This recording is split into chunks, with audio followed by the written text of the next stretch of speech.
I will start our webinar today. Good morning, the Netherlands, and good afternoon, Vietnam. Dear colleagues and dear participants, welcome to our second series webinar, Blockchain for Decentralized Finance and Cryptocurrency, Blockchain in Current and Future Economy. The webinar is a collaboration between Saxion University of the Netherlands and the University of Economics in Ho Chi Minh City and our international partners. My name is Ngọc Ngô. I'm the Manager of Strategic Partnership at Saxion University of Applied Sciences. I am the chair of our today's webinar. Through our webinar yesterday, you got an insight into blockchain and its ecosystem, the cryptocurrency and other assets. But how this emerging technology has fundamentally changed our value exchange now and in the future, as in healthcare and the economy. What is the fusion of social media with finance, and what is the impact of social media on cryptocurrency? All of this will be discussed today in our webinar. We will have 4 presentations today. During the presentation, I kindly request all of our participants to turn off the microphone. You are welcome to pose questions by putting the question in the chat box to our panelists. After the presentation, we will have 20 minutes for panel discussion and 30 minutes for questions and answers. Before we get into the main part of our webinar today, I would like to invite you to join us for our group photo shots. Please kindly turn on your camera feature so that we can see you all in our photo shoots. I will count it from 1 to 5, and please have smile, a big smile. 1, 2, are you ready? I count it again. 1, 2, 3, 4, 5. Thank you very much. And our webinar moderator for today is Mr. Khanh Ngo. Mr. Khanh Ngo is the director of the Master Program in Innovation Design and Technology of University of Economics in Ho Chi Minh City. As director, Mr. Khanh Ngo is not only in charge of the quality of the program, but he also in charge of all operation within the program. Mr. Khanh Ngo is an expert in the field of information technology with over 15 years of managing experience in the field of computer and information systems in largest technology companies as Microsoft, Oracle, DXC Technology, and Kaspersky. He has not only been a successful manager, he also wants to convey his share his practical experience to those who love and are passionate about the field of IT. With this desire, he has been a co-founder of fintech institute under the Ho Chi Minh City Computer Association. Ms. Khanh Ngo, the stage is now yours. Hey, hello everyone. Nice to meet you. Today is very great to be moderator for the webinar.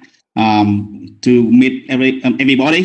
So my name is Khanh. Again, thanking for good today for me. So nowadays we have a lot of questions about the blockchain and how blockchains to impact to the near future. Which kind of blockchain? Which kind of the blockchain application for society? We talk about the decentralized financials. We have a lot of topic right now to impact the society right now. So today we have a very good chance to discuss in the webinar hosting by UEH. And we have a lot of the topics right now. The first topic will focus about the fusions social media with finance. The second topic is a possible decentralized finance game chance for Vietnam. The third is the blockchain in the healthcare and economy. And the last one, by Mr. Toang Lu from UEX, he will talk about does Bitcoin react to from. Sorry, Mr. Khang. Yes? Could you please turn on your audio so that we can see you? Yes, sure, can. Thank you. You know that's my home locked down by COVID-19, so that's why cannot go out to to make my hair better. Sorry about us because COVID-19, So yeah, again, we have the 4 people who is speaker today. To don't want to waste time for everyone, I would like to introduce Mr. Lin Lim from Saxion, USS, who is we talk about the fusing social media with finance. Please, Mr. Lin, please start. And if you guys have any questions, please please tap in the Q&A button. Then I can collect your questions to asking to discuss with the speaker. Please. Okay. Thank you very much for your kind introduction, Mr. Khan. I need to admit that I've been a bit naughty, so I've changed my topic, actually. First, I wanted to talk about social media and its fusion with finance, because this is a project that I built myself. It's a social media platform based on blockchain. It's called Surrey, in which people can post things online on the social platform, and depending on the likes they receive, they will also receive cryptocurrency. So that was a very nice example of how you can fuse social media with finance. But today I will talk about something different. Excuse me for changing my topic. And the reason why I did this is because I realized that yesterday's topics were a lot about decentralized finance. So I wanted to discuss decentralized finance, and I wanted to discuss one very disadvantage of using a lot of decentralized finance protocols that are popular right now, which is its transparency. Okay. So therefore, my topic today is the need for privacy in decentralized finance. The goal of today is, again, to answer your most pressing questions. It's much more important for me that I can answer your questions. That's more interesting. There's more interaction. It's more exciting than just going through all my slides. Okay. So if you have any questions, please put them in the chat. I want you to understand the consequences of public, transparent, decentralized finance protocols. I think these protocols are extremely important. They lead to a lot of innovation. I'm using a lot of them as well, but they suffer from one flaw, which is transparency. So I want you to understand at the end of this mini lecture that we really need privacy within decentralized finance protocols. But first, what is decentralized finance? I'm not sure whether you were here yesterday, but yesterday we talked a lot about decentralized finance, but just to make sure that you understand what I'm talking about, here's a very quick summary of DeFi. So decentralized finance, aka DeFi, is an experimental form of finance that does not rely on central financial intermediaries, such as brokerages, exchanges, or banks, and instead utilizes smart contracts on blockchains. So this has always been the main goal of the blockchain pioneers, right? They've always been trying to eliminate intermediaries, so that if I would like to do a transaction from the Holland to you in Vietnam, it can happen immediately without any intermediary in between who can stop the transaction, or who can freeze my bank account, who can freeze my wallet or take custody of my wallet. In this sense, blockchain has always been, I think, a means to empower people in a financial way, to give us freedom back in financial respect. One very famous decentralized finance protocol is Uniswap. What we used a lot before the past year was centralized exchanges. If you would like to trade your currencies, for example, from Bitcoin to Ethereum, you would go to a centralized exchange like Binance or Coinbase. What else do you have? Kraken, BitHump, KuCoin, and so forth. And what one big disadvantage of centralized exchange that these exchanges, they can actually hold possession over your wallets. So if a hack happens, then maybe your wallet will, or access to your wallet will become possessed by the hacker. And if that happens, then they can take away your funds. So it is not very safe, I would say. So if you're able to maintain your own wallet, to manage your own wallet, then my recommendation is to not make use of centralized exchanges and manage it yourself. But centralized exchanges still have a lot of liquidity, meaning that if you would like to swap, to exchange one coin for another coin, because of this huge liquidity, it doesn't move the price up or down a lot. And this is very important because if you want to trade one Bitcoin to Ethereum, you don't want the Ethereum price suddenly to go up 10% or 20% because there's too little liquidity. But in the normal traditional market, we have financial companies, financial institutions who provide this liquidity. So if you, for example, want to exchange British pounds to USD, you have a financial institution who provide this liquidity of USD and liquidity of British pounds, so that if you want to do this exchange of 1 million, 100 million, it doesn't move the price at all.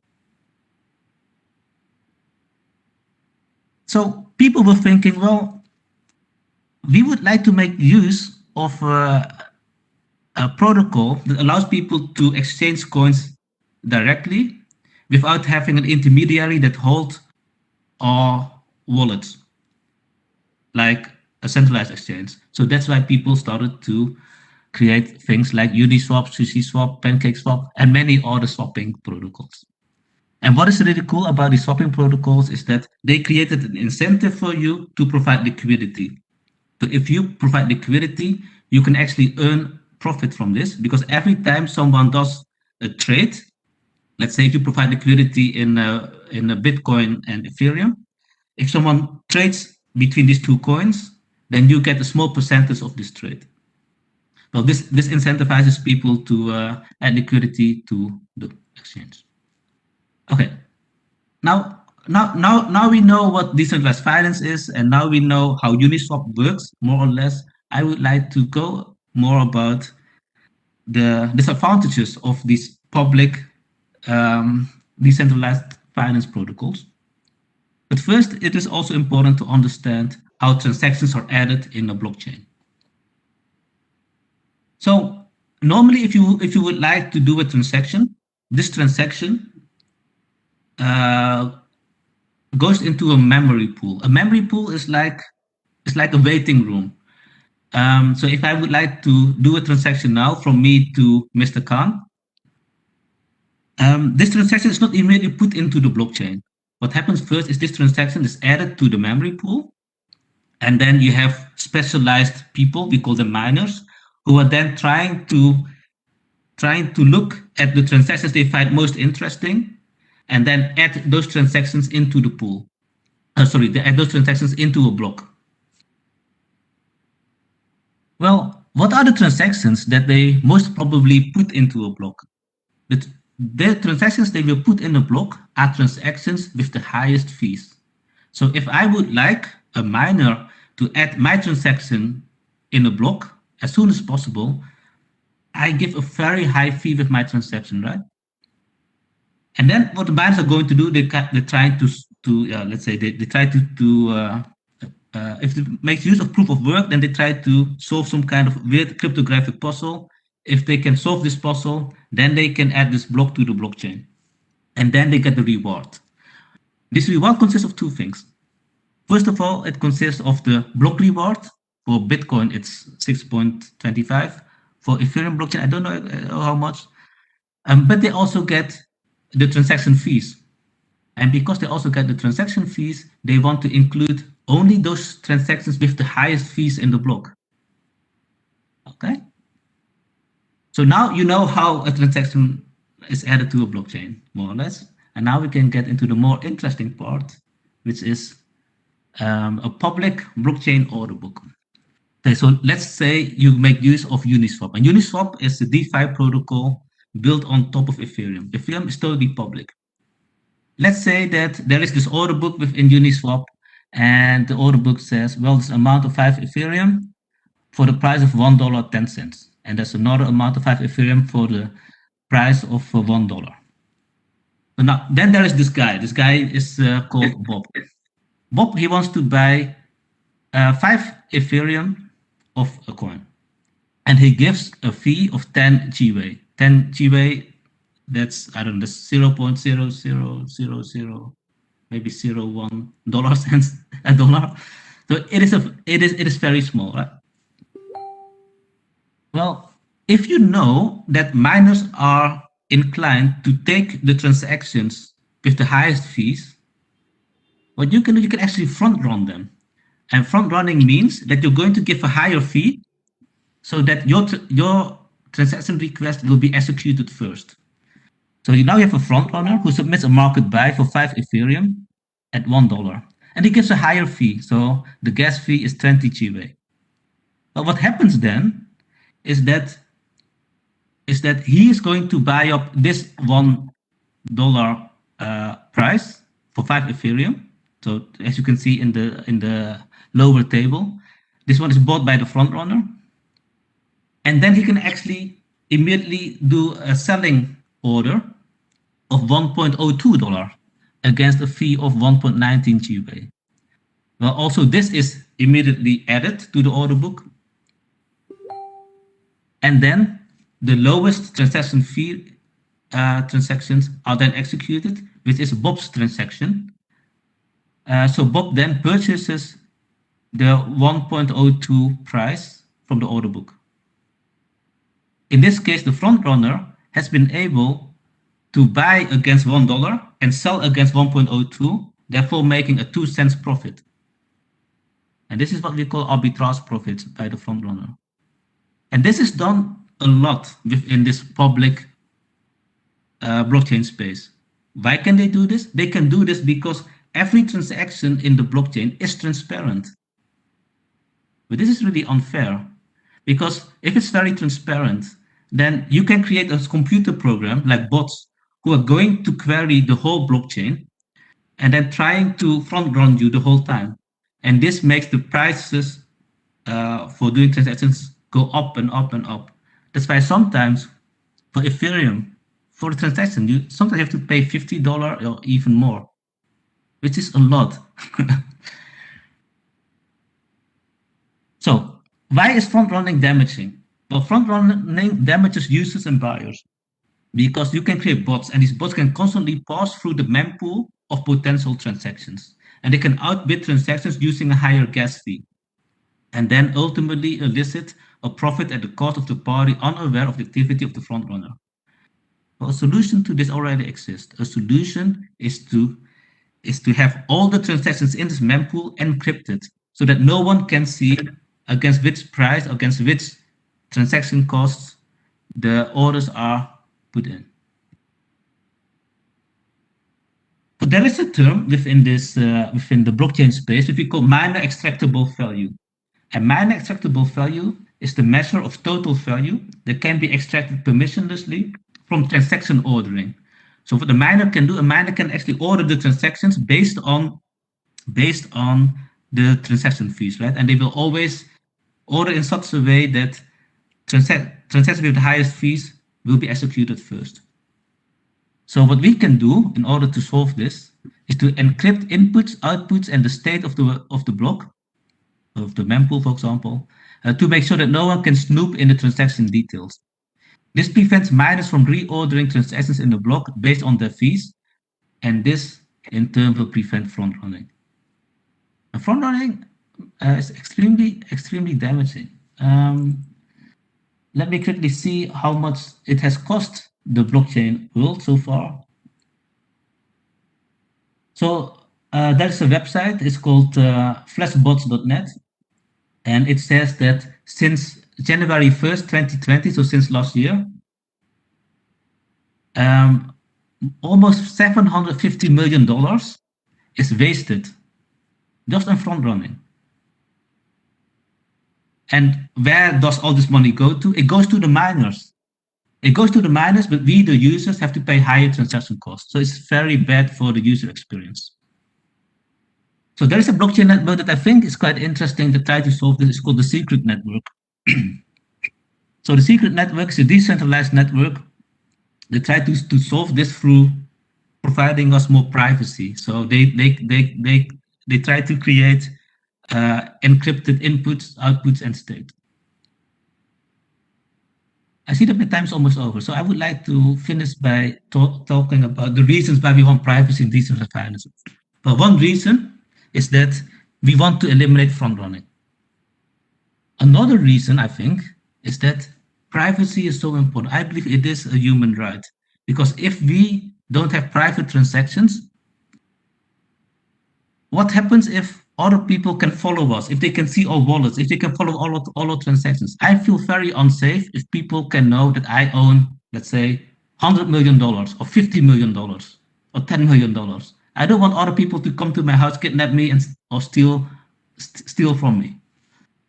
Another reason why we want to have privacy is that companies, if they want to make use of decentralized finance, they don't want their competitors to know the contracts they built on the blockchain, the smart contracts they built on the blockchain, and they don't want the competitors to know who of their customers are interacting with their financial products.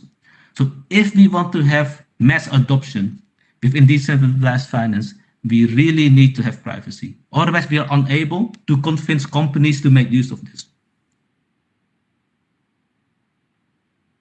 Well, my time is over. I hope you have a lot of questions that we can get into later on. I hope you enjoyed this topic and that you have, have some more understanding why privacy is important. Thank you very much.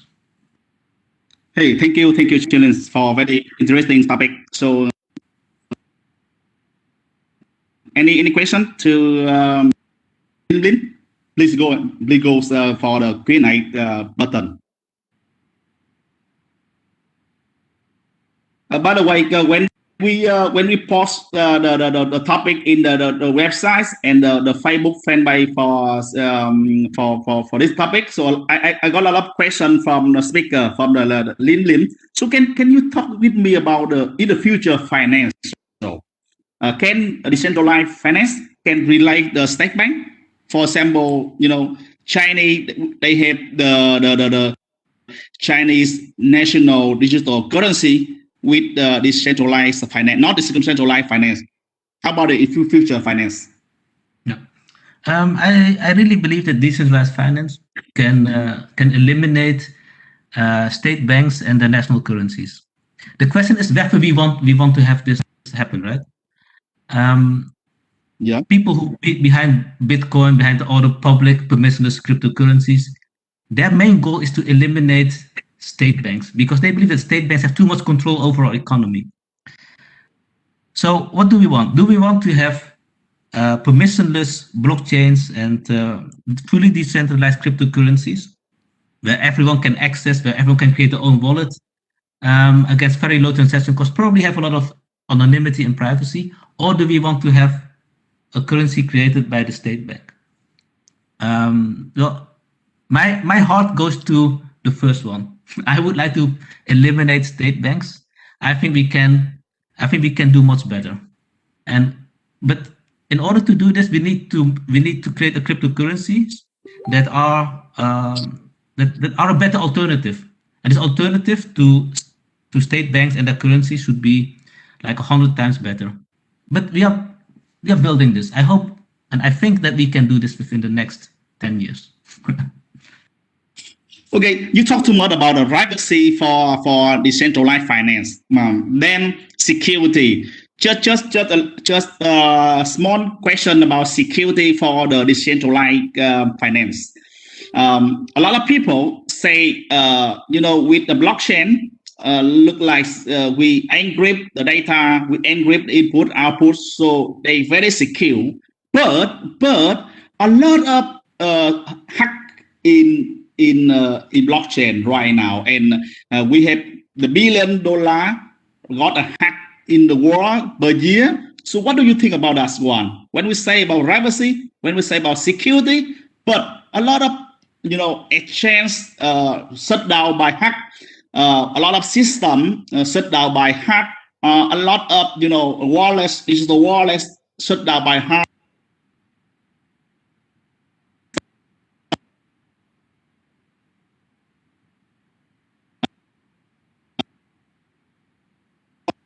From to the centralized finance. What do you think about that? The privacy of a hack. Yeah. Okay, I think that if we discuss this topic, it's important to know what kinds of exchanges have been hacked, and I think that the biggest hacks have always been happening to centralized exchanges, right? Like Binance has been hacked, or another centralized exchange has been hacked. So, and then it can lose hundreds of millions or billions. But imagine that you have to manage your own wallet, and everyone has possession over their own wallet. There is no centralized exchange that you can hack that immediately gives you access to hundreds of thousands or 10,000s of wallets. So a hack then must happen on the individual level, which will then be much, much smaller. But I also would like to say that we have to be very careful with decentralized finance protocols, because a lot of these protocols are fairly new. They're less than a year old. And there's always this risk that the smart contracts are not built properly, or that we haven't built the software properly. So if you want to engage in decentralized finance, don't rush too quickly into new protocols. Just take your time, wait it out, and make sure that other people have tested it properly before you're going to make use of it. But this is indeed an issue. But I think that these issues are issues that you cannot just skip. It is every time when you build new software, there are always problems. There will always be bugs. And the best way to deal with this as a user is just have patience, let other people test it, and make use of it once you feel it is safe enough. Okay, thank Mr. Lim. So a lot of questions so far coming, but we have not time. We need to move to the next topic. Thank you so much for Mr. Lim. So please stay here, because I got some question from a attender who is give later. But I would like to introduce Mr. Tristan, who will talk about a possible decentralized finance game chance for Vietnam. Please, Mr. Tristan. Please share the presentation file.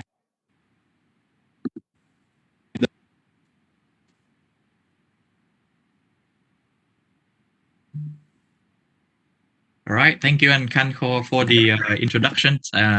And I'm glad that Lin already have set the stage for my part, because it's become simpler for me now to talk a little bit about DeFi.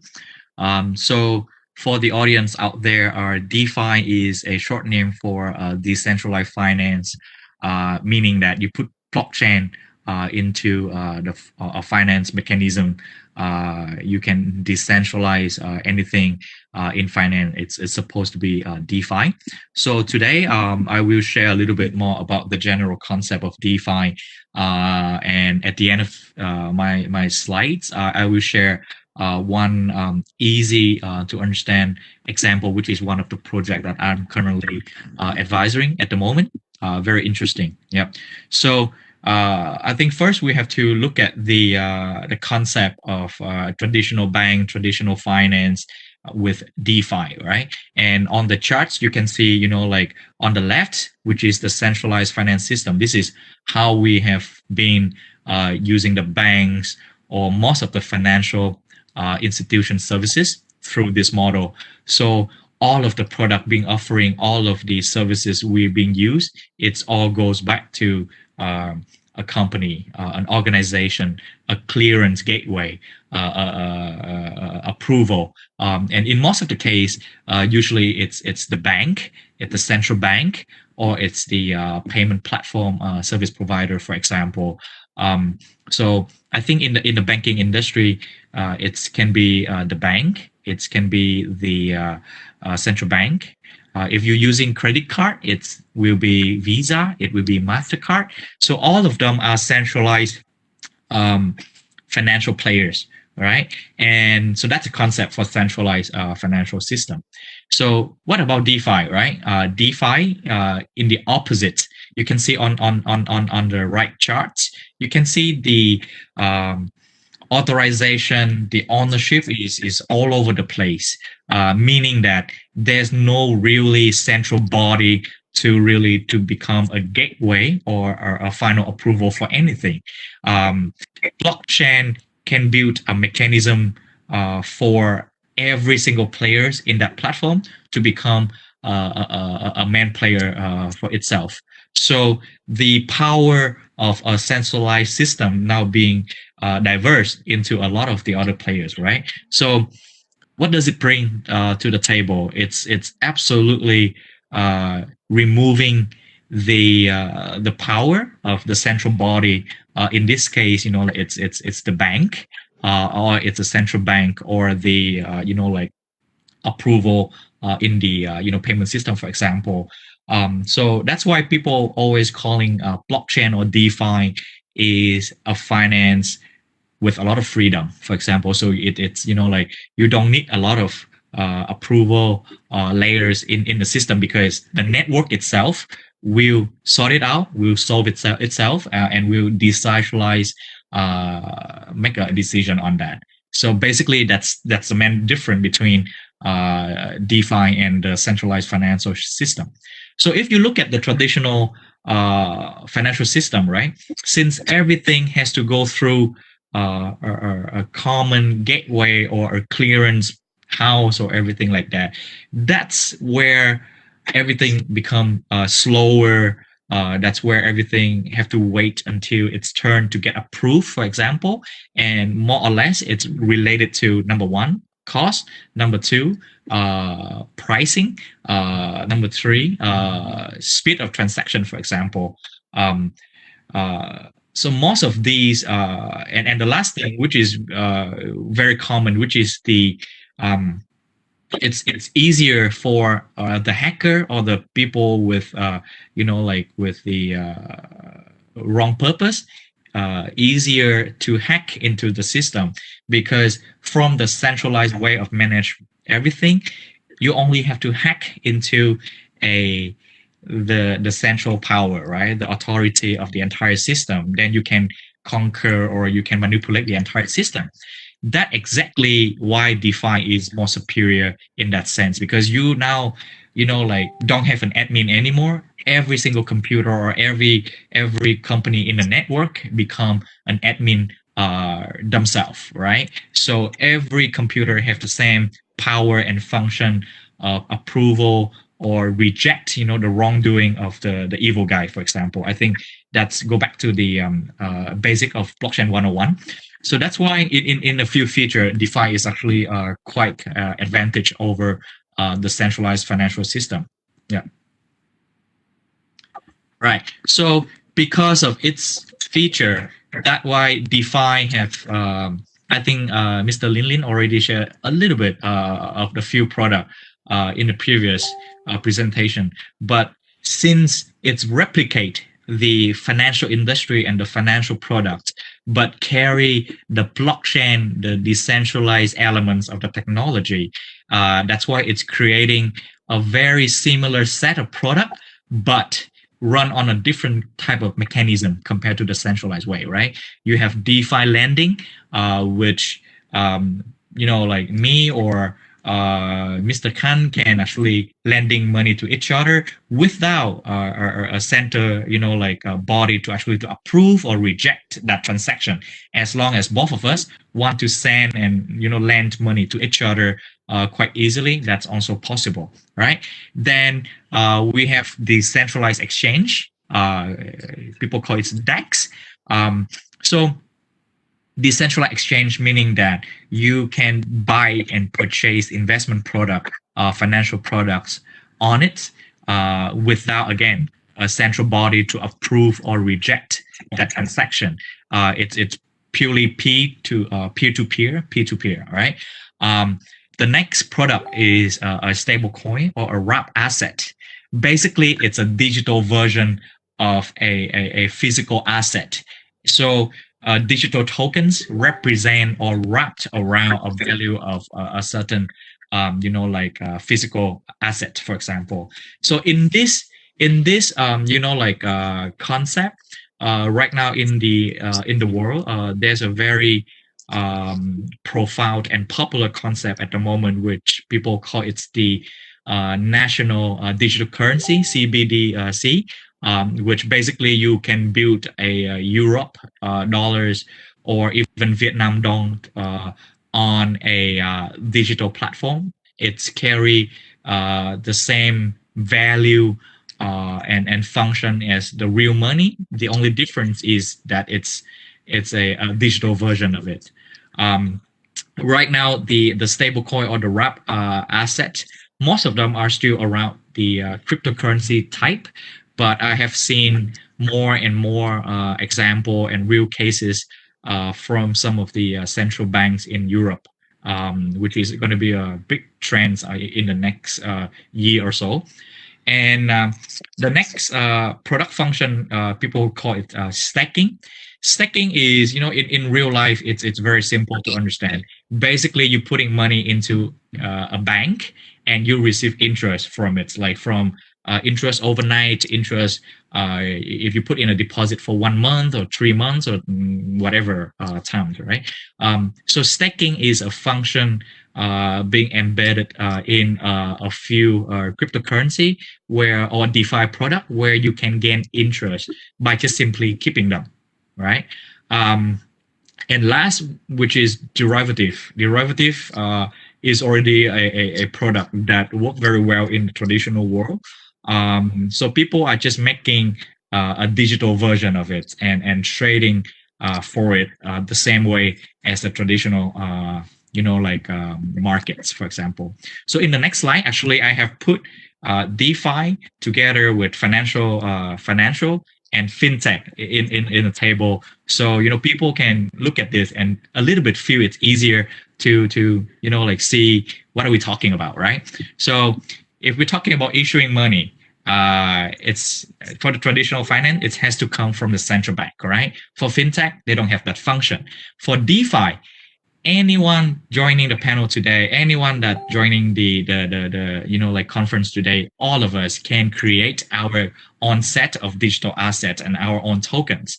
I'm not calling it money, but depends on the usage of the tokens. It may carry real value with it, and you can exchange it for real life product or real life value, right?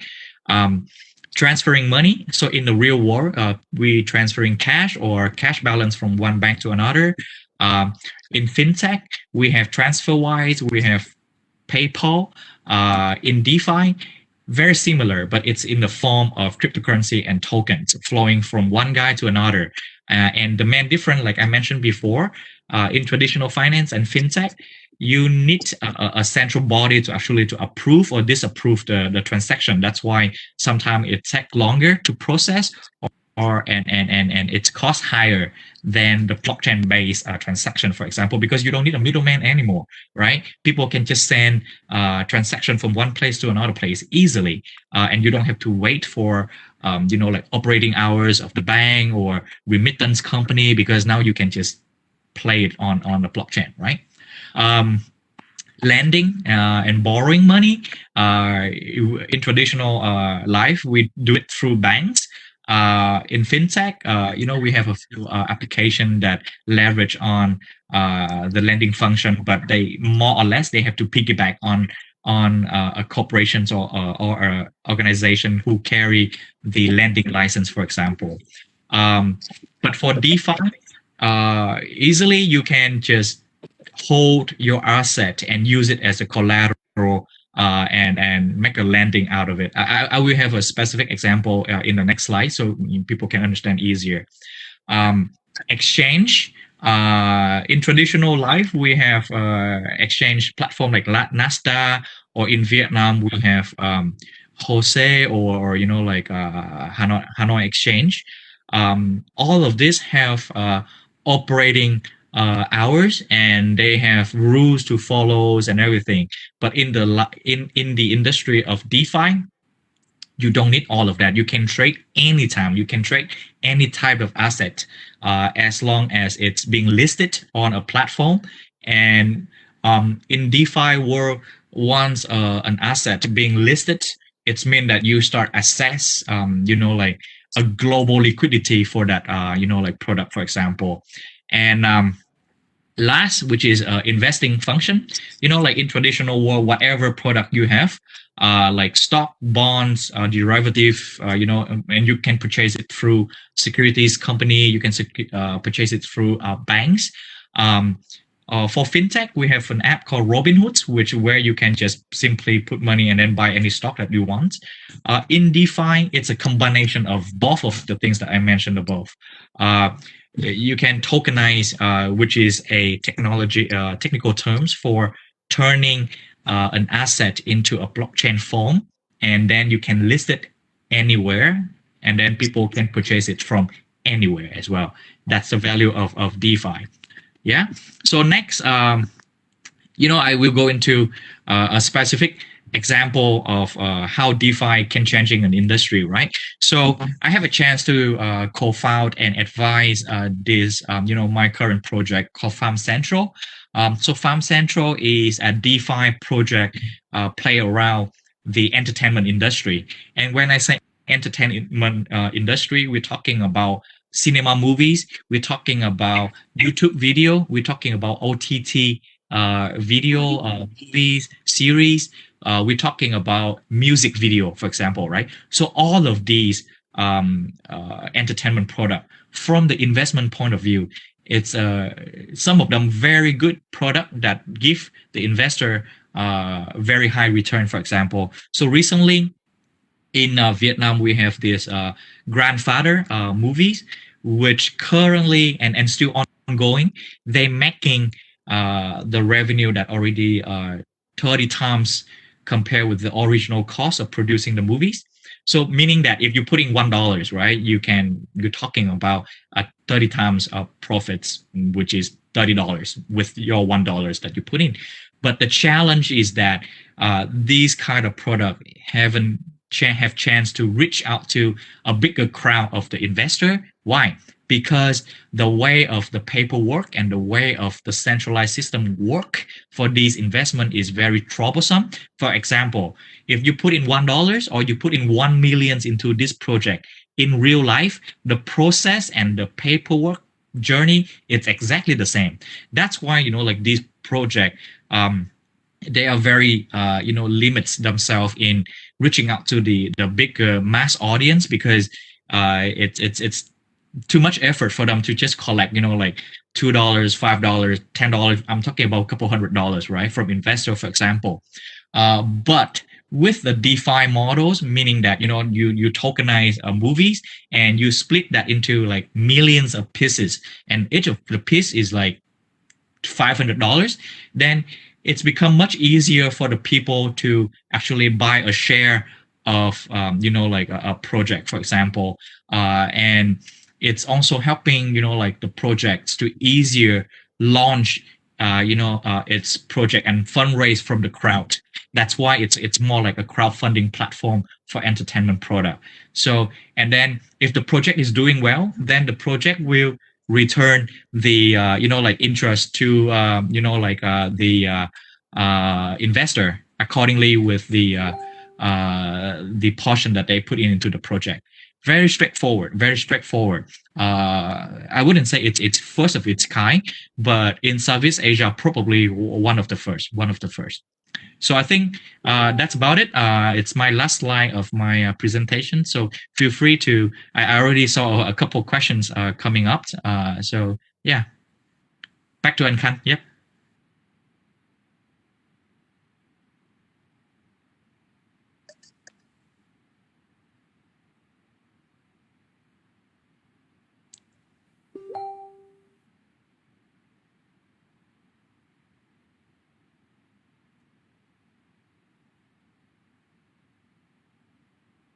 Thank you, Chris, for very good presentation. So, yes, have any question for Chris? By the way, I would like to introduce Chris. He is very he very expert about blockchain. So he have 10 years to do the track records of the 5 new business strategies, launching a new venture, and he also just currently is the CEO of the Pham Central. Universal with the blockchain empower Pham to become investor with on kind of entertainment products. So Chris also was the ex-CEO of Infinity Blockchain Venture. I believe Chris, he is a very, very good background about blockchain. And if you guys have any questions about this one, please talk with him. Please give him the question.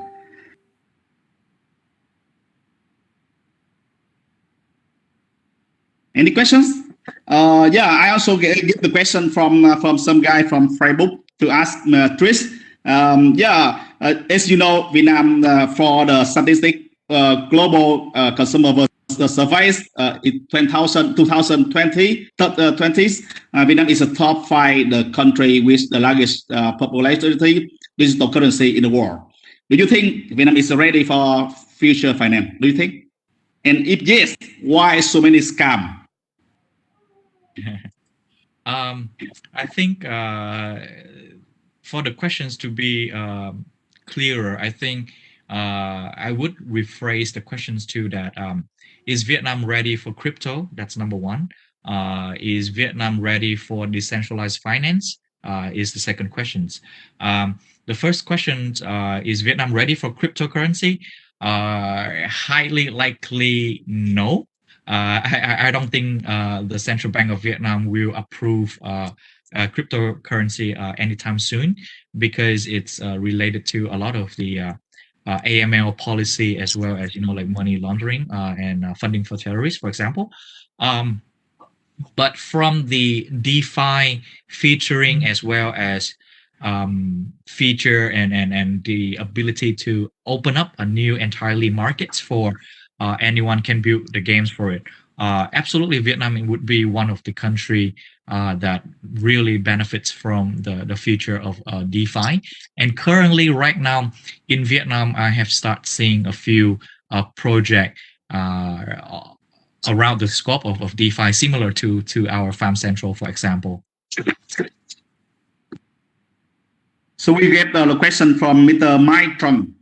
He would like to know which country is your projects being done now in your company, from right. Mr. Mike Trung. Right. Can you share about this? I think Mr. Mike probably after hearing my answering, right? Because I said cryptocurrency is a no in Vietnam, but right now we're running Pham Central.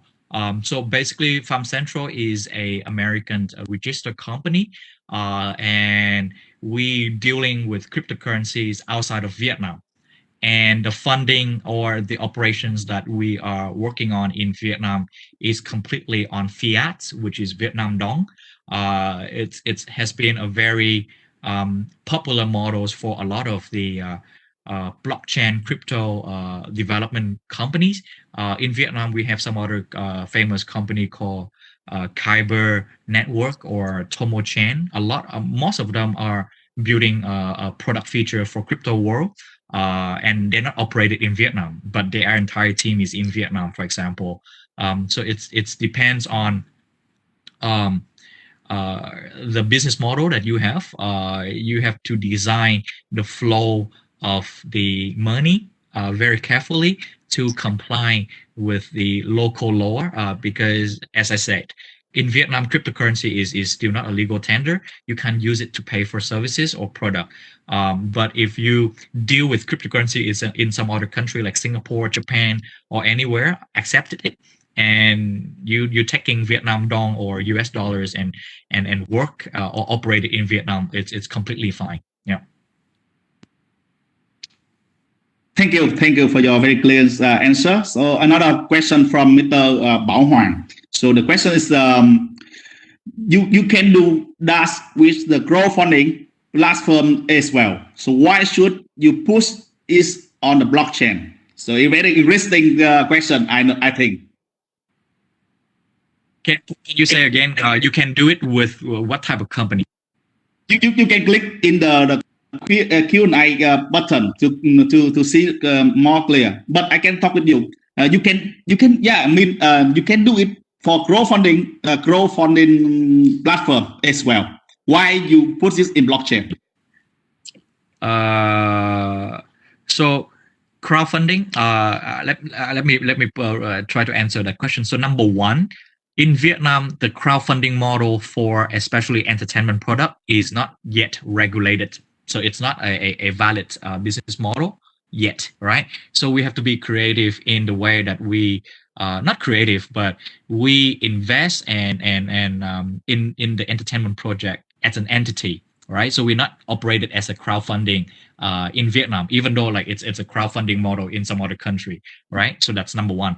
Number two, who wouldn't want to build your business around the cryptocurrency at the moment if you really understand the value of like global access of liquidity, if you can build a business model that accepting cryptocurrency as one of the payment option, for example, right? So it's really about not just the business itself, but what type of liquidity, what kind of capital you would like to attract from the world to your business through cryptocurrency or blockchain, for example. So, if you feel like your business work well and perfect without cryptocurrency, then go ahead and do it.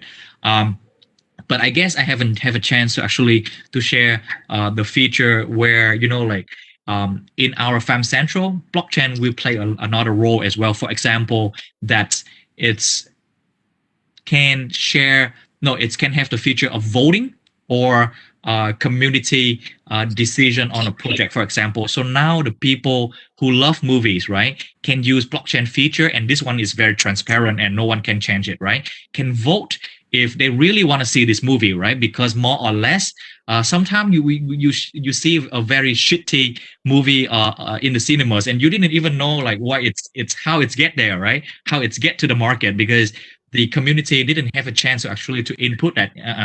We don't want this movie, right? It's really shit, or it's too sensitive in topic, for example, right? So it's go back to blockchain 101. It's the elements of community driven and community decision in a lot of the activities that you do, and no other technology that do a better job than blockchain in that sense. So it's not only about fundraising, right? Through cryptocurrency, it's more about voting. It's about transparency with the community and everything. Yeah. Yep.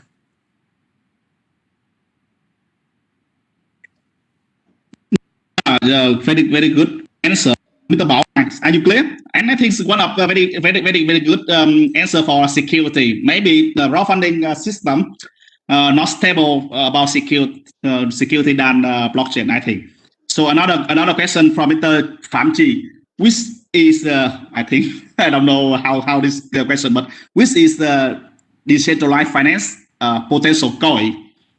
I don't think who can answer this question. So you did you know Tris, which is the definition? I think he asking for investment advice, and whatever I'm saying right now is not a financial advice. Yeah. So basically, right? So yeah, similar to Pham Central, right? A token or a coin. I don't think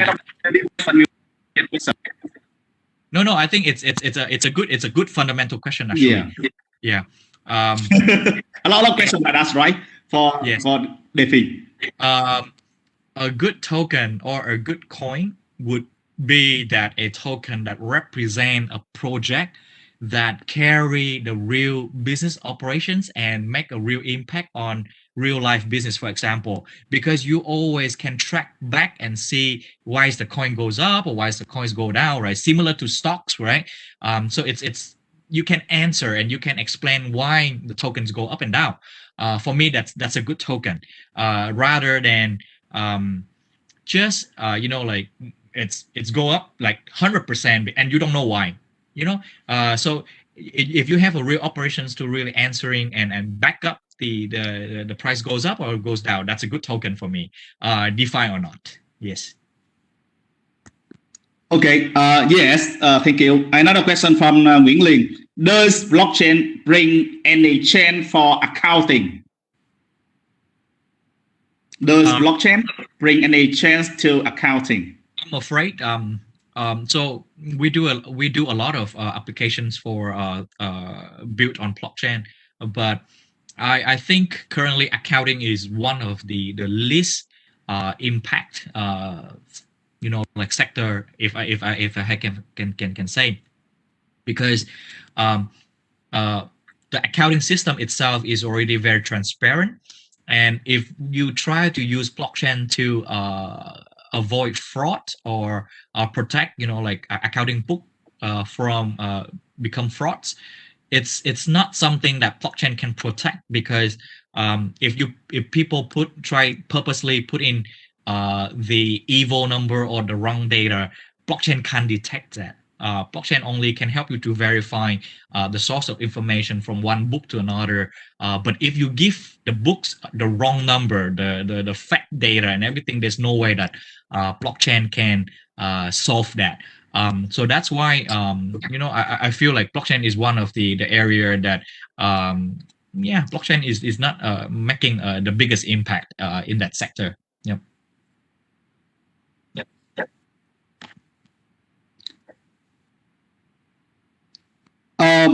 Nitron also to add the questions about he understand that your team based mainly in America.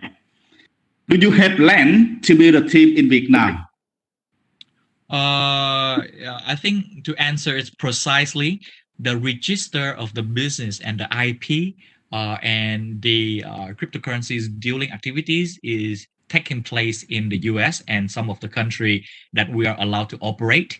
The tech team and the operations team, especially when it's related to entertainment product, for example, is currently in Vietnam. And this is going to be the model for Pham Central when we try to expand our business to, let's say, Malaysia or Thailand as well, because Pham Central or any DeFi infrastructure, it's only an infrastructure so that any country or any user or any other markets can just pick it up and use it for their local markets. For example, any country will have its own cinema movies, right? Malaysia have its own cinema movie as well, and the movies project need to fundraise money as well, so they can simply using Pham Central, which is an app, for example, right, to fundraise. For example, it works exactly the same, and that's the beauty of DeFi.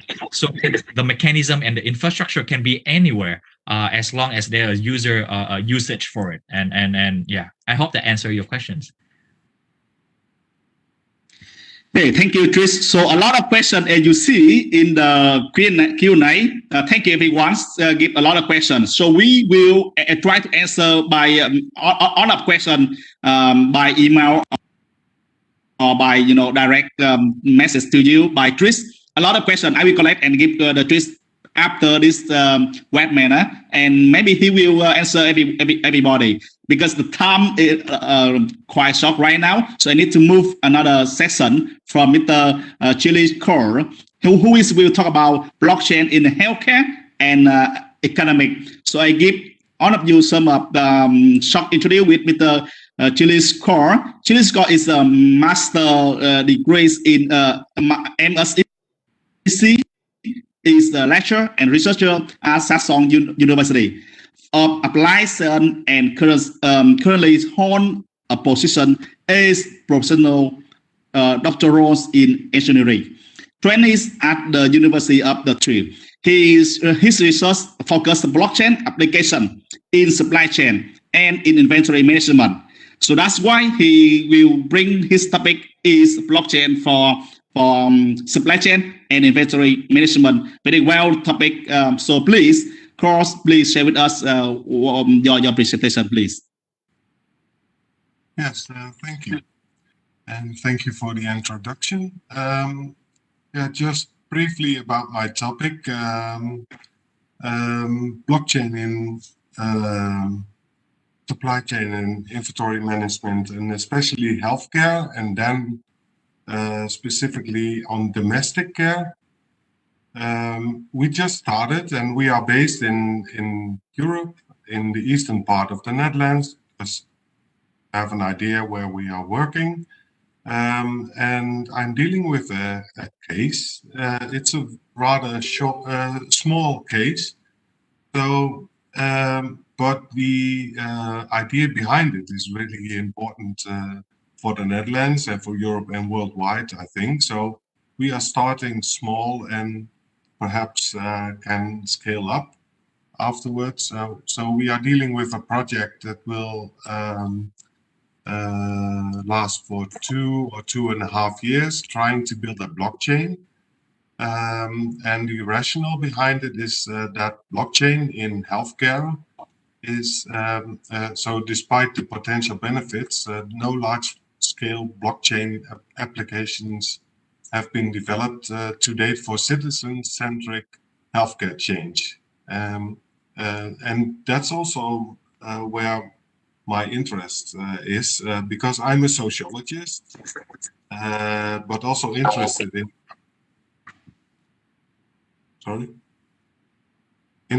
also in economy and technology. So I'm combining those topics and domains. And I'm especially interested in the triangle enterprises, government, and citizens. And that makes blockchain an interesting topic to apply. I'm a professional doctorate in engineering, holding a position at the moment. And within that position, I'm doing this research. And it's not only theoretical research, but also applied research. So we are really building a blockchain for small and medium enterprises. And one of those enterprises is called, in Dutch, it is Karint.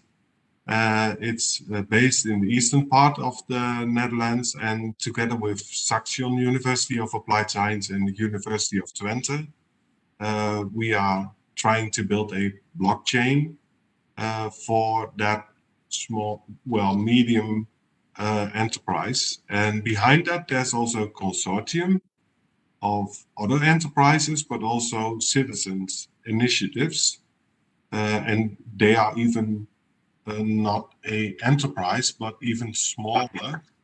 But they are all interested in the idea of using blockchain in healthcare and especially domestic care. So that's the rationale. And then we have a problem to solve. And that problem, to me, it's rather a funny problem, but in real life, it's a very serious problem. Because when you take a look at it, there are 30 locations. So imagine this is not a worldwide issue. This is a local issue. Regionally, there are 30 locations, and on those locations, there are equipments for people who need care. Think of mattresses, toilets, rollators, so walkers, especially for the elderly. So all kinds of people who need care and are using equipment for daily life. And those equipments are based on 30 locations, but those locations do not know from each other what they are having stock. So that's the inventory topic. And they also don't know when something came in. This is the supply chain issue. And they also do not know when to renew the product. So this is the chain issue. And what we are trying to do is to build a blockchain for those 30 locations. So this is the small case, and very funny because of the topic of toilets and mattresses, etc. But it really affects the quality of life of normal people. And that's also the sociology part. And it also affects the company business. and that's the economy part. And when you scale this up, there's a very large healthcare chain.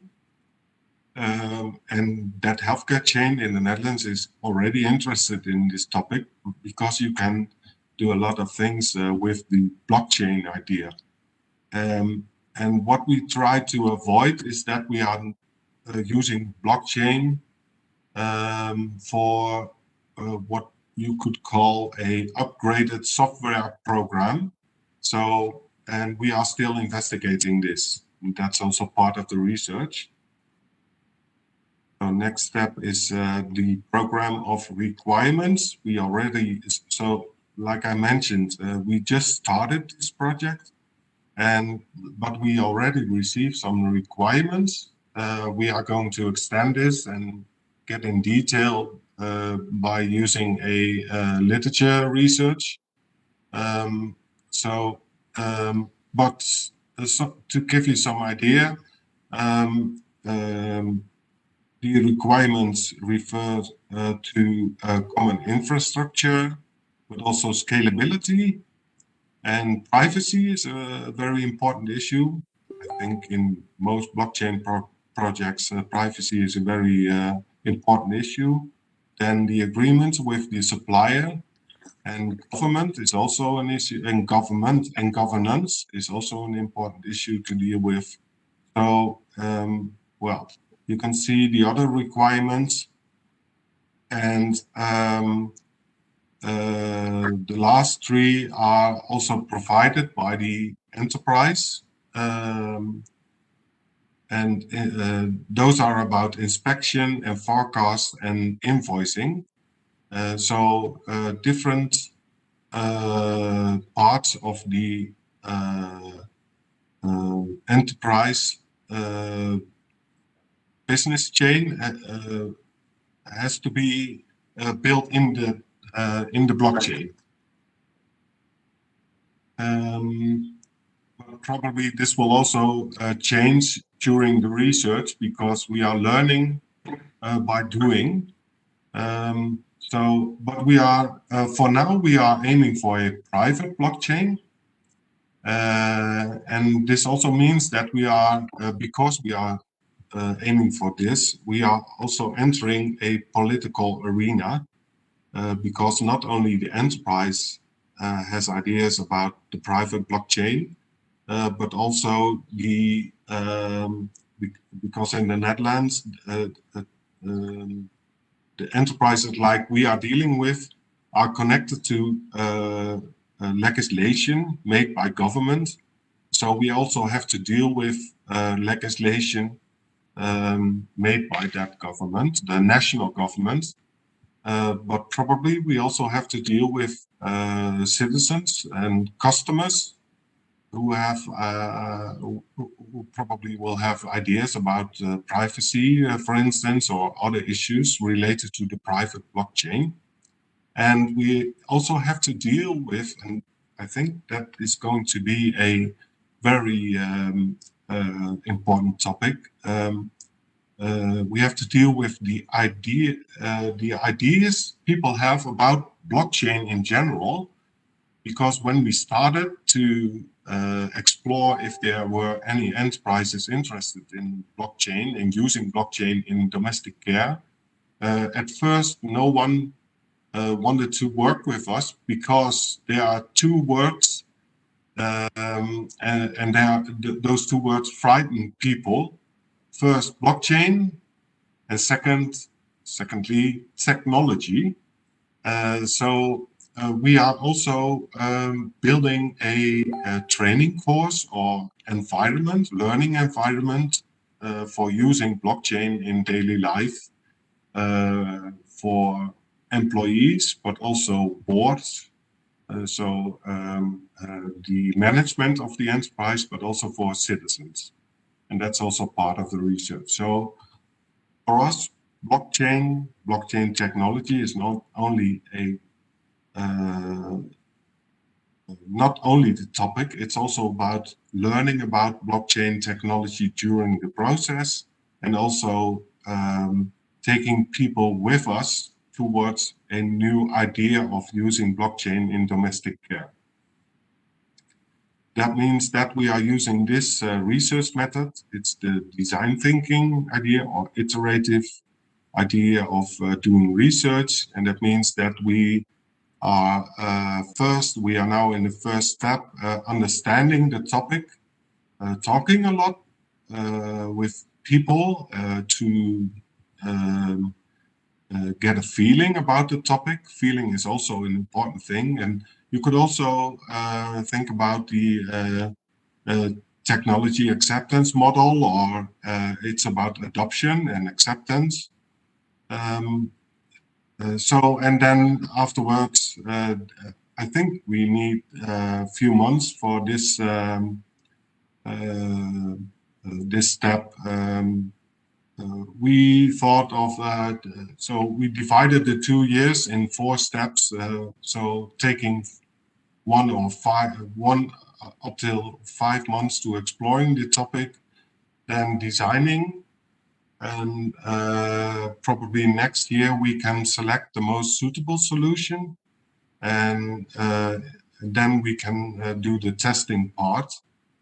So it's about prototyping, testing, and then after probably 2 years we can deliver a final solution. And I think that will be in the context of private blockchain. What it will be, definitely, we don't know at the moment, but we have a team. It's a team of the University of Twente who are helping us. So those are professors in blockchain. And then we also have students interested in this topic, and they probably will going to build the blockchain. And in the consortium we have are also experts on blockchain who are also interested, especially in using the blockchain in domestic care. So here are my, this is how you can contact me, and I'm really interested in working with you and also interested in advice and etc. So hope you have an idea of what we are doing, and well, maybe we can see each other next time.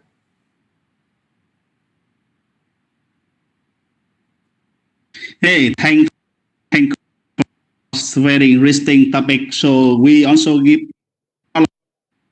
questions from people to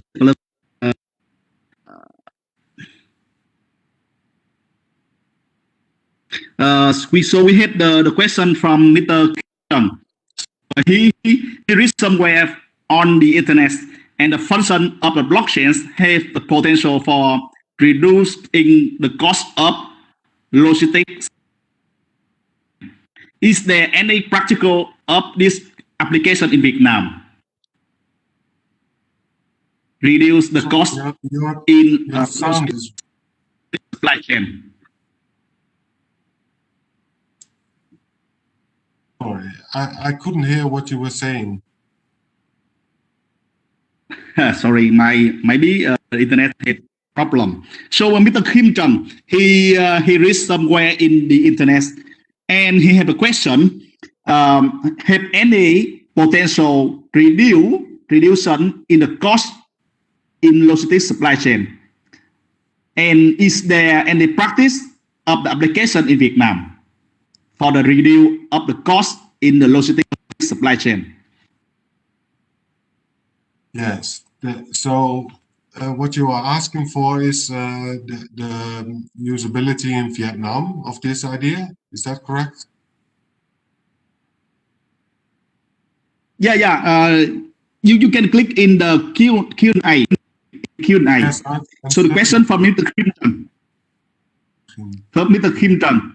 So he want to know for the cost, the cost in the logistics supply chain will reducing, and is there any practical of the application in Vietnam? One moment, please. I will I believe he wants to know, any chance for logistics in Vietnam for the deal of the logistics. All right. What is the response of the healthcare sector to blockchain? Is that the question? Apply healthcare sector. Yeah, is it feasible to apply blockchain in healthcare sector in Vietnam? Opportunities and challenges. Well, that's a very large question for me because I don't know the context of healthcare sector in Vietnam. So, is it feasible to apply blockchain in? I think when you start, that perhaps that's how we can compare the Dutch situation with Vietnam.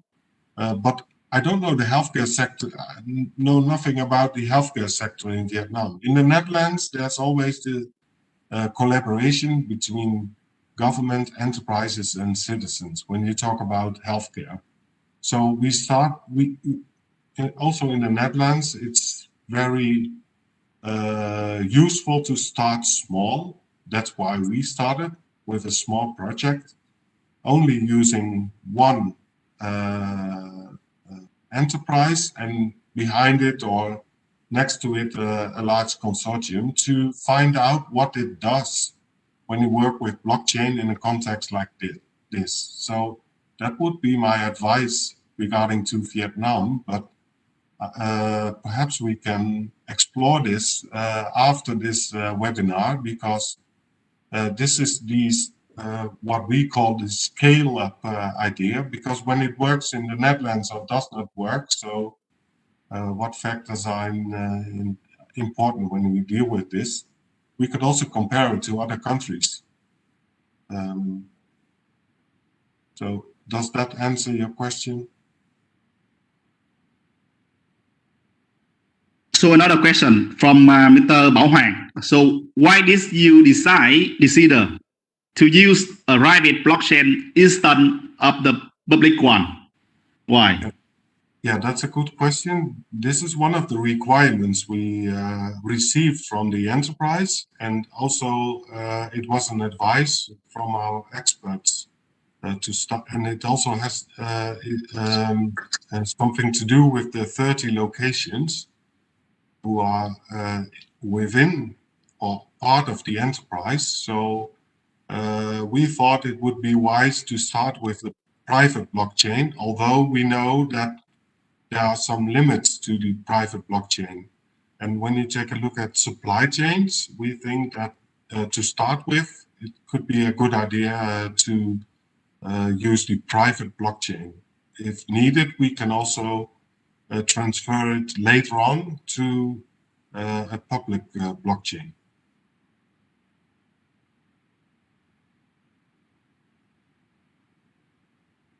And another question from Nguyễn Anh Quân. Is it feasible to apply blockchain in healthcare sector in Vietnam? The opportunities and the challenge.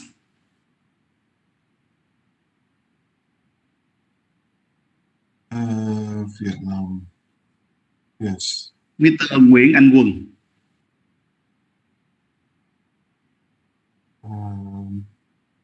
Is that the same question I just answered, or sorry, but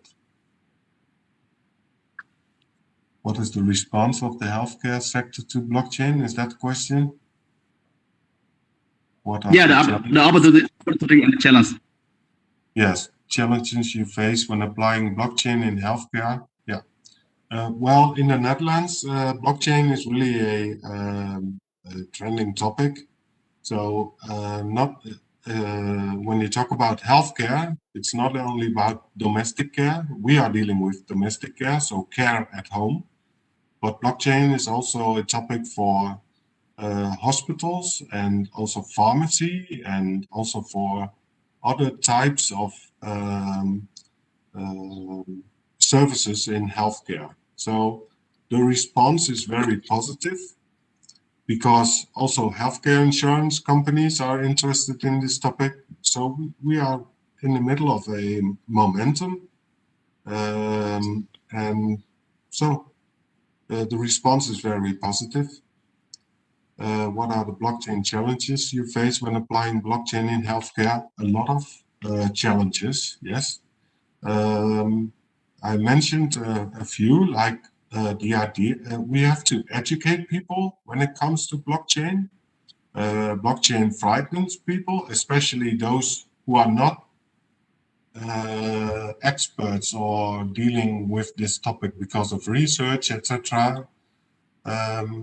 We also have to, that one of the challenges is the, like one of the other questions was, what type of blockchain do we use? Private, public, or hybrids, etc. Then we have to deal with money.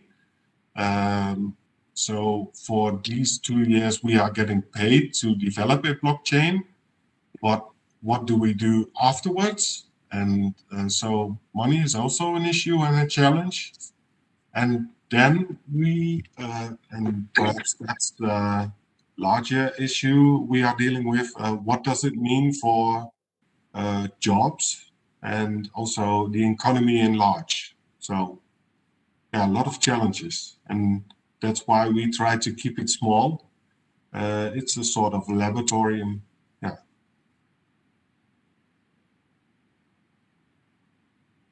Hello, thanks for sharing with us a lot of thinking. But we had another people, Mr.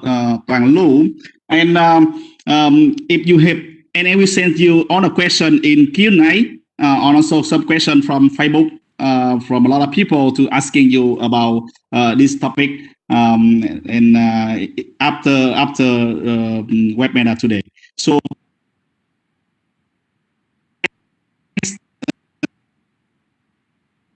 moving to the next topic by Mr. Quang Lu.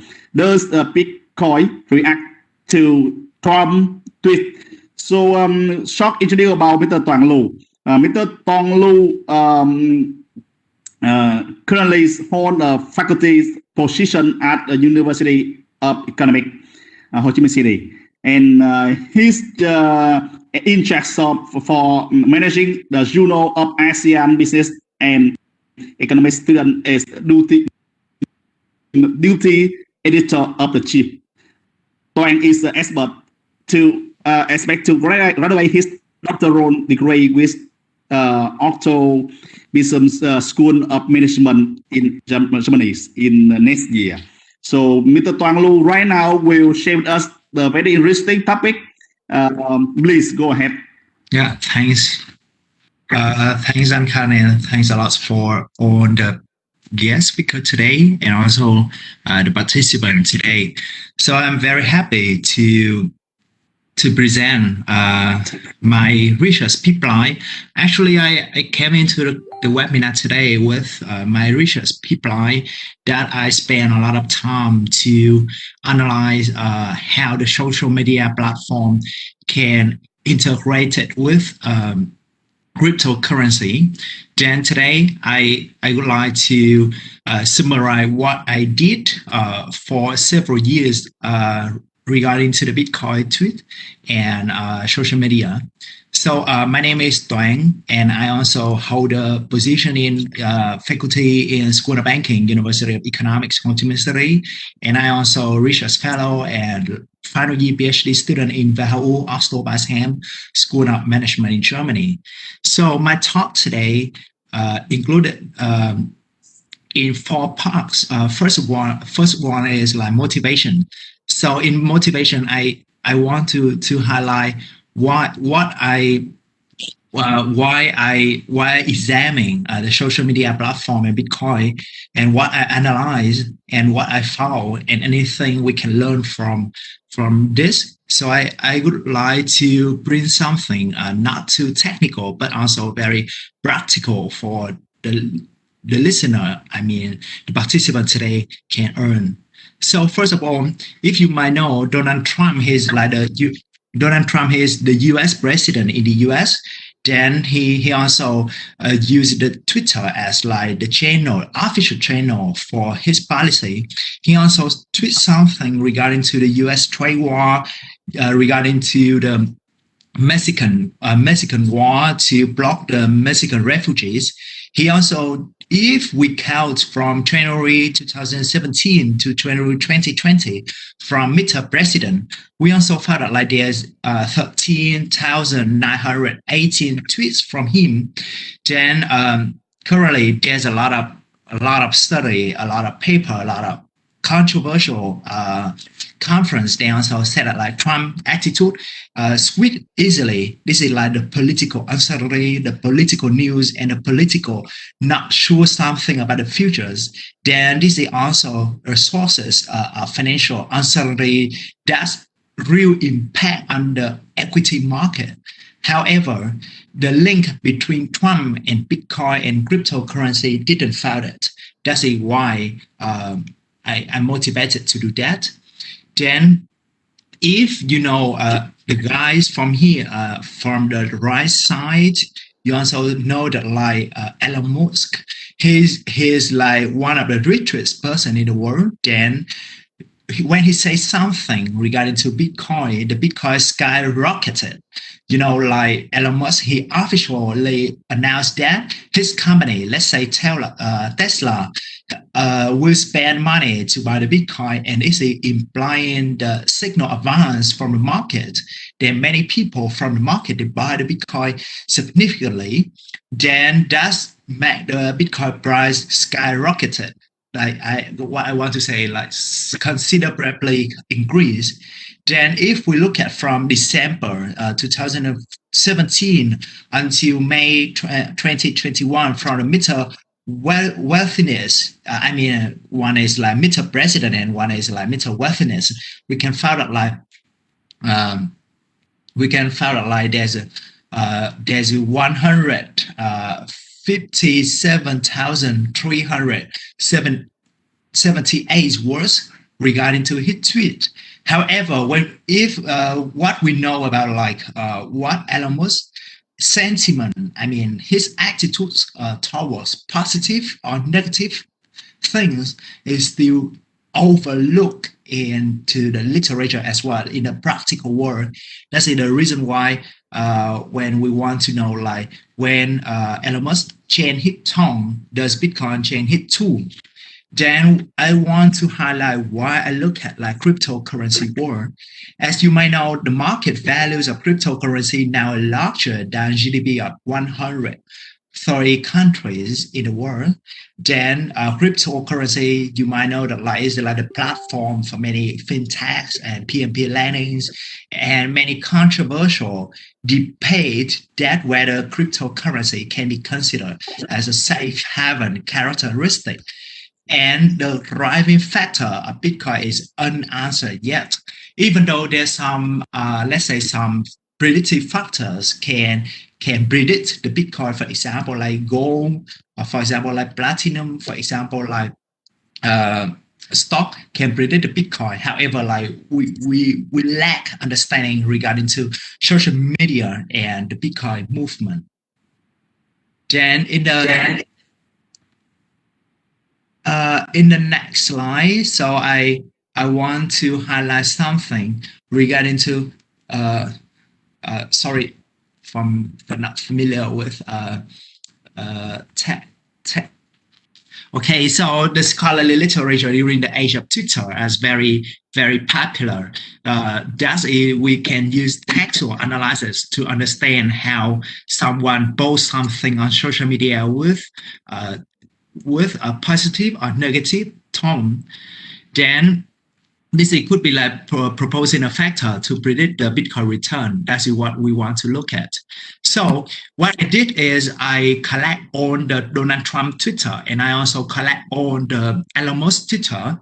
Then I use the dictionary from Buranuk, from Laurent, from TechLog. This dictionary can exactly indicate what is the positive financial words and what is like negative financial words. Then I try to eliminate some words that they can capture, like some meaning very difficult. For example, aren't, cannot, can't, couldn't, or something negative. I remove from them. Then I also construct like the index, we'll call it like negative, how Trump express his negative sentiment, like the attitude, negative attitude toward this day, then see how it can predict the market. So what I did for the methodology, I think I can click here and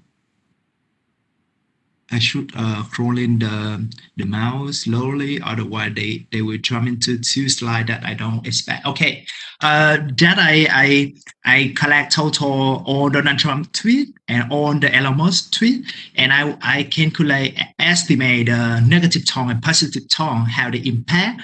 Then that's I want to consider whether his Twitter can be the predictive power onto the market. Then what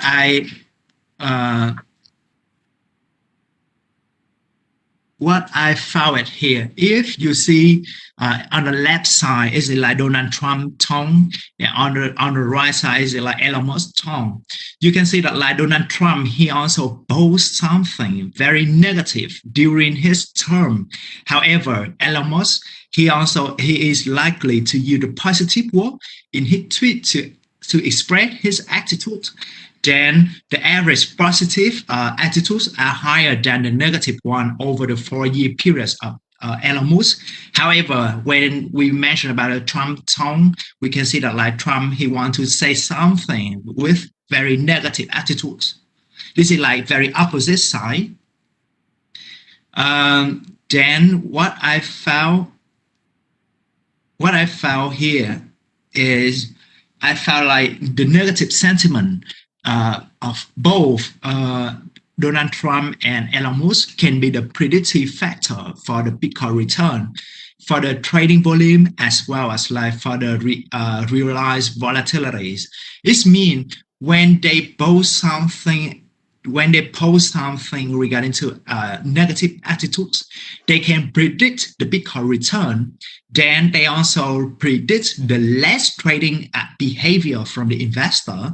Then they also less volatilities. When we look at causality, we also found that only negative sentiment have like causal relationship with Bitcoin volatilities. It means when both social media influencers, they have like negative sentiment, then they can cause what I mean is like they can trigger the Bitcoin volatility. Then Trump sentiment, he has like the time variant connectedness with the Bitcoin market. And during the COVID-19 pandemic, when Trump says something regarding to the pandemic, as you might know, before he has no longer the US president, he says something regarding to the COVID-19. For example, like he says something regarding to the name of the virus. He said that like it just like the chalk. He didn't believe regarding to the COVID-19 pandemic. Then his sentiment could predict the Bitcoin market at that time. And my result also hold robust. It means what I found for Bitcoin also hold true for Ethereum. So that's it, like what I found for both social media platform. Then I want to say something regarding into Elon Musk. You can see that like obviously the positive sentiment of Elon Musk have like dynamics with the Bitcoin return. But the negative sentiment is like less than that. So it means when Elon Musk have like very positive attitudes toward this market, it means like a lot of investors, they want to exploit this opportunity to trade and to earn the high profits. So if you see that like at the beginning in January 2020, he said something, and this is like very, very connect with very high. Also in the March 2021, the effect of Elon Musk on Bitcoin return is very high. Then what I contribute, this is like my last slide. Then anything we can learn from this one.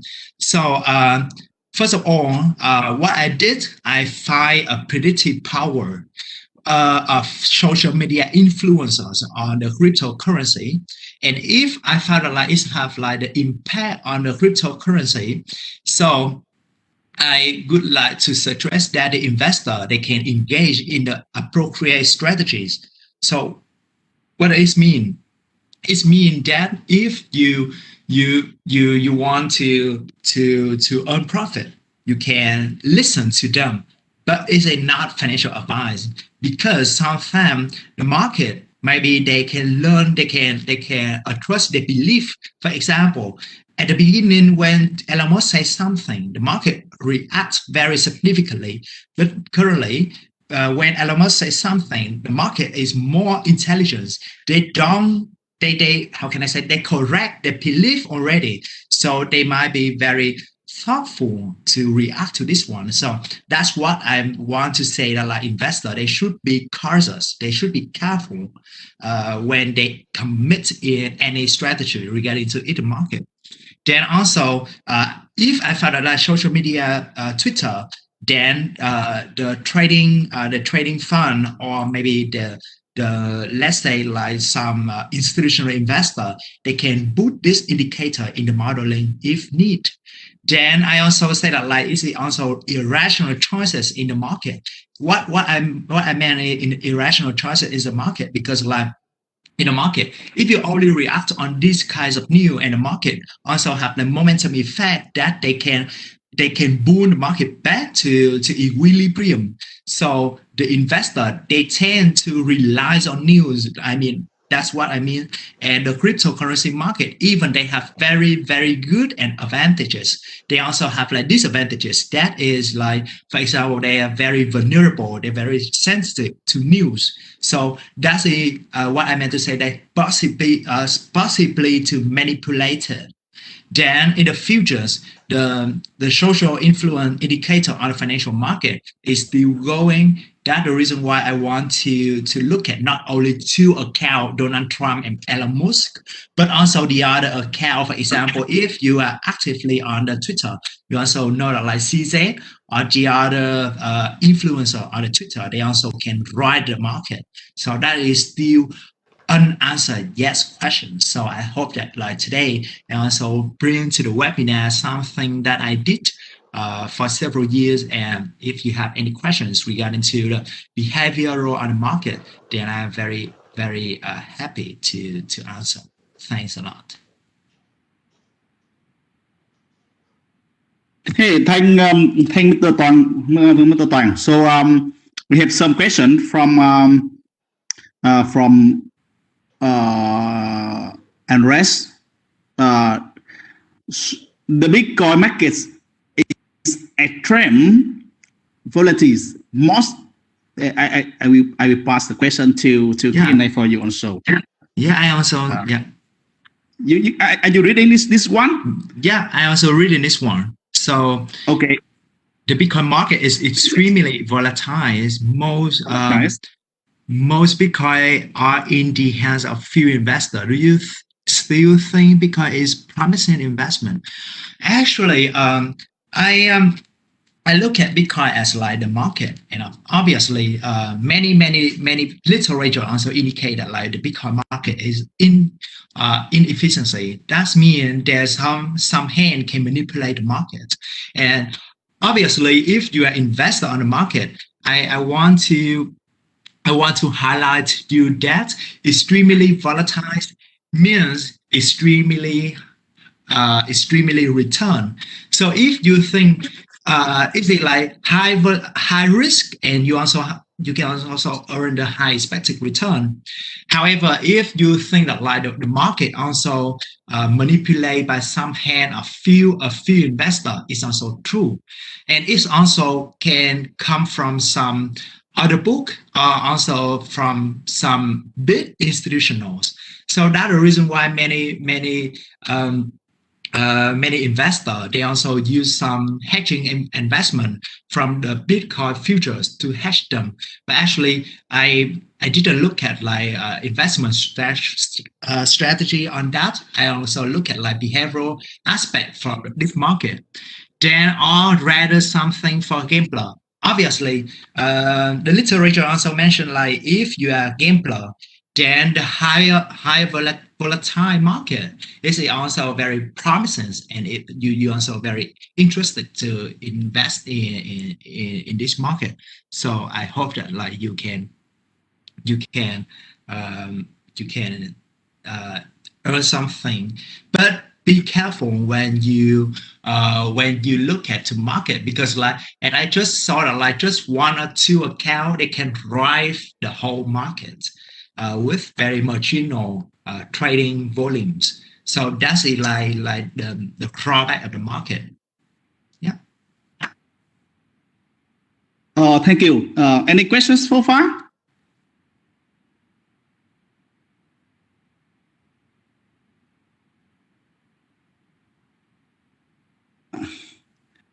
So Mr. Tu says that it is really interesting topic. Correct. Thanks. So I have a question from Facebook. You know, as you know, Elon Musk stepped down the Stellar chairman with a deal with the U.S. Security and Exchange Commission over twist 2 years ago, and also Donald Trump banned by Twitter, you know, just 5 months ago. So do you think about the kind of this situation? I mean, should the people have any, you know, punishment for influencer? I mean, for any policy for the guys like Elon Musk or Donald Trump in their Twitter? Okay, thanks a lot for your question. But I think in the SEC, they also have like the policy to control if you are like hand manipulated to the market for the stock. For example, if you say something to manipulate on the stock market, you can also commit to the crime. However, on the cryptocurrency market, I believe that there's like no clear regulation until now regarding to the social media influencers. However, what I just told before, like the cryptocurrency market, as any market, they also have like belief correction. So the investor, when they also have like belief correction. So if they believe that the market overreact or underreact, they can shift their thinking to the right way. And another thing is like the Elon Musk and Donald Trump is totally different story. Donald Trump was banned his Twitter due to the violations of Twitter conditions, because he checked for the violation. He checked for some protections in reality. However, when Elon Musk he says something, he didn't violate of Twitter. So I believe that there's no reason that Twitter can ban Elon Musk or can withdraw his right to say something in Twitter. So it's like two different stories. I hope that my answer could be satisfied for the participant. Okay, come back to the crypto market. So do you think like Elon Musk or influencer like him, because he tweets too much, you know, and the crypto market up and down, the Bitcoin and a lot of coins up and down. So do you think Elon Musk or the influencer like him, tweets will not longer affect to crypto market if he tweets a lot of? Because right now the people think the guys like him, you know, manage control the crypto market over the tweets. Yeah, that's an interesting question. So what I found in my study is like he only have like short-term effect. It means when he says something, they immediately impact on the market. Then if he says something for the long term effect, I don't think because the market is very intelligent. If they also have like self-correction mechanism. If the market overreact to Elon Musk, then some investor they will trust, they believe to the balance point. So, however, if he say, however, during the crash in May 2021, I believe that at that time it's not because of Elon Musk tweets, but there's a lot of bad news released at that time. So that made the market crash in May 2021. However, what I think I hold the belief that Elon Musk say something, it just have like immediate impact, not long-term effect. But it's also very interesting that I should check how persistent. I mean, maybe in the next conference, in the next webinar, I would like to bring something regarding to how long that, for example, 1 day, 2 days, or 3 days of Elon Musk impact on the market. But what I found here, just like immediately impact. The question from, I think it's the last question because we have not enough time. The last question from Hanan. What are some of key events in the next 12 months would be positive or negative to crypto in the general and Bitcoin specifically? Well, that's an interesting question.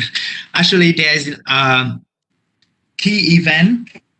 I think what the cryptocurrency need currently is like the belief of the market.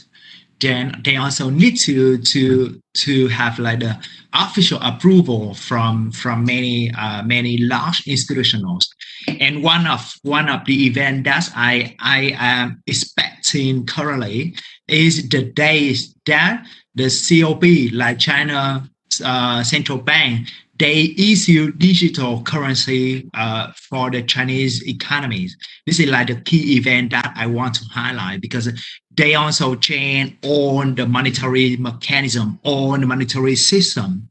Then regarding to this is like positive. However, the negative one could be like what is like some ban regulation from the government, as well as some key news that some companies or some institutional, they restrict to trade the cryptocurrency. Many people also ask me the question, do you believe that there could be like the very huge crash of Bitcoin like several years ago, for example, 2017, 2018? I said like at that time, let's say go back to 4 years ago, at that time, Bitcoin didn't back to any real assets, didn't have like solid platform. But what happened now? Currently, Bitcoin and other cryptocurrency, let's say DeFi and other NFT, they have very solid and sound. They're back to real assets currently. Then if they're back to real assets, they also have like very solid platform for many investors. They should believe that this is like very potential mechanism in the futures.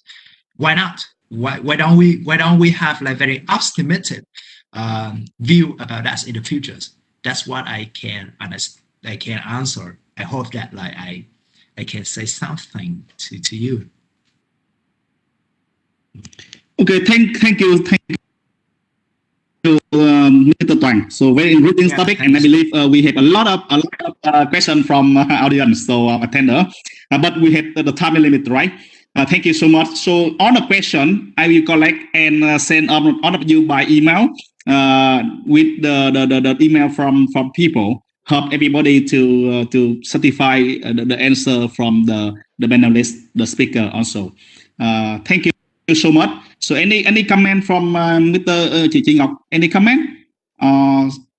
Any comment or any suggestion? I think that there are a lot of questions. Maybe due to so we have no time to answer all the questions. Due to the time is right now limit, right? Yeah. Yes. I think that we have very interesting topics today, and there are a lot of questions unanswered. But for sure that we answered your question, or maybe through our email. Of course, we have follow-up activities. And thank you very much, Khánh Ngô, for being a moderator today. I'd like to thank all our panelists for your very informative and interesting presentation. and inspiring discussion. For our participants, if you want to know more about our panelists, our speakers, I think information about themselves are available on our website.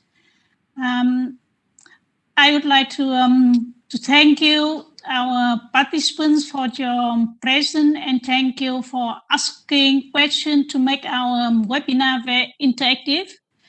Through your questions, we also learn a lot about the market, especially in Vietnam. Yesterday and today, we have seen many participants asking if we will hold further activities. Yes, our question is yes. We plan to organize master classes and short courses in the field of blockchain, fintech, and emerging technology. We will announce our activity on our website. Please follow our website, and if you have any questions, don't hesitate to contact us. And our speakers will be invited for sure again in our next activities. The last but not least, on behalf of the organizing committee from Saxion University and from the University of Economics, Ho Chi Minh City, I would like to thank our technical support team who supports us in making this webinar possible. To close our 2 days webinar, I would like to invite Mr. Janko Boning, Director of Department Education and Student Support. And he's also the Director of International Office from Saxion University of Applied Sciences, to give closing remarks. Janko, are you here?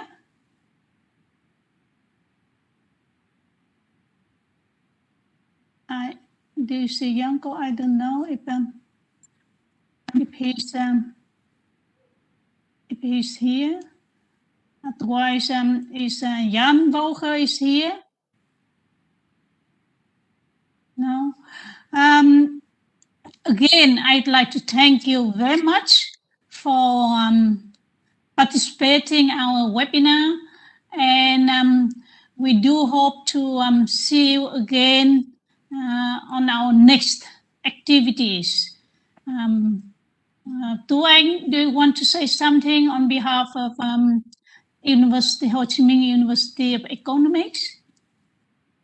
Thank you, Ms. Ngọc. Thank you very much, all of our panelists and also moderator for the 2 days webinar, and also very thanks, special thanks to all of our attendants who spent time to join with us, and also give us a lot of the interesting questions, and also get the motivation that we also think that this webinar is not only happen only one time. We will continue to collaborate further. And also we will try to organize further webinar, or like Ms. Ngọc mentioned, we will collaborate to organize for the tailor-making courses or the master or the bachelor course.